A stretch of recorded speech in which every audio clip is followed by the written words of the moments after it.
Chers Maldiviens en exil, je ne sais où adresser cette lettre car j'ignore où vous êtes. Si vous faites partie des plus chanceux, peut-être êtes-vous dans un de ces gratte-ciels surpeuplés installés dans l'une des îles artificielles flottant au large de la Nouvelle-Zélande. Dans le cas contraire, vous êtes sans doute dans un camp de réfugiés détrempés. Des populations contraintes à l'exil, des territoires submergés par les eaux, ceci n'est ni le scénario d'un film catastrophe, ni le résumé du mythe de l'Atlantide, mais une prévision scientifique bien réelle. Pas moins de 280 millions de personnes autour du globe devront quitter leur domicile en raison de la montée des océans causée par le réchauffement climatique.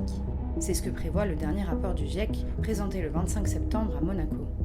Et le nombre de réfugiés climatiques sera encore plus grand si nous ne parvenons pas à limiter le réchauffement de la planète à 2 degrés d'ici à 2100. 280 millions de personnes, c'est l'équivalent des populations de la France, de l'Allemagne, du Royaume-Uni, de l'Espagne et des Pays-Bas cumulés. Et parmi les territoires menacés de submersion, on compte de nombreux États insulaires. Des îles comme les Maldives, Tuvalu ou encore les îles Salomon sont en première ligne puisqu'elles sont très basses, dépassant du niveau de la mer de seulement quelques mètres. Après avoir passé 4 mois aux Maldives, le journaliste irlandais Robert Templer a rédigé une missive adressée aux futurs exilés de cet archipel de l'océan Indien, dans laquelle il imagine ce que nous leur dirons lorsque leur pays aura été englouti.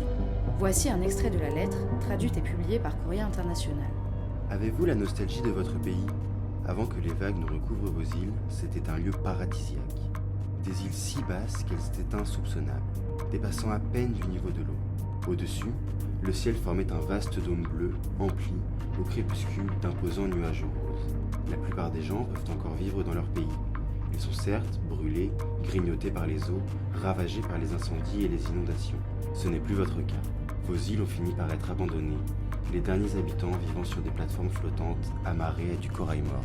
Dans l'océan Pacifique, les îles Salomon ont déjà commencé à disparaître. En 2016, des scientifiques australiens ont découvert que 5 d'entre elles avaient été englouties pendant la deuxième moitié du XXe siècle. Non loin de là, les îles Fidji sont elles aussi très vulnérables. Plusieurs villages, inhabitables à cause de la montée des eaux, ont été reconstruits plus loin des côtes. Mais ces 15 micro-États ont su se rendre incontournables dans les négociations climatiques. Fidji, par exemple, a dirigé la COP23. Par ailleurs, il existe depuis 2018 un forum des États archipels et insulaires créé à l'initiative de l'Indonésie, plus grand archipel du monde, pour faire face aux défis du changement climatique. La situation des habitants de ces îles en voie de disparition soulève une pluie d'interrogations. Où vont être accueillis ces réfugiés climatiques ? Conserveront-ils leur passeport ? Deviendront-ils apatrides ? Quant aux États disparus, garderont-ils le contrôle sur leur territoire maritime sans avoir de terre ? Des questions aujourd'hui sans réponse.